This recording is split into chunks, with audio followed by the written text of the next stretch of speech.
Maxime Gérard, le fondateur de la franchise Cuisine Venidum. On a créé la franchise il y a un peu plus d'1 an maintenant. Le SADEC pour moi c'est vraiment un événement important, marquant, puisque c'est le seul salon uniquement dédié aux professionnels de la cuisine équipée.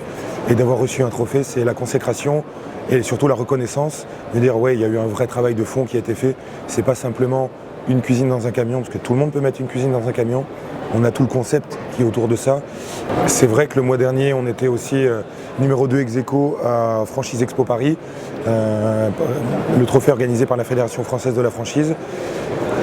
Première présentation, le premier concours, sur toute la France, arrivé 2e, c'est très bien. Le nom de l'entreprise Venidum signifie venir à domicile. Il y avait une vraie demande des particuliers d'un déplacement du concepteur-vendeur.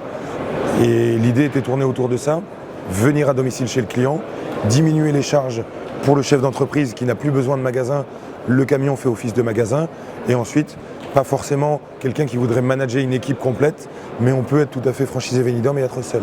Avoir un artisan installateur en sous-traitance, ou par la suite un poseur, mais le postulat de base quand j'ai créé ce concept-là, c'était de ne plus avoir de magasin fixe, plus avoir de salariés, mais par contre être mobile.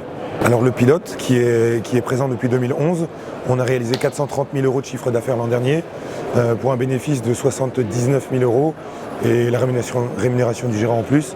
C'est un concept qui a plutôt fait ses preuves en termes de rentabilité et surtout un vrai confort où on n'est pas obligé d'attendre en magasin et on est libre de choisir où est-ce qu'on peut prospecter et d'aller directement à la rencontre des clients.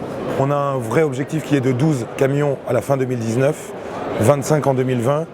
Et à terme, on a fait un maillage territorial, on pourrait être plus de 300 en France.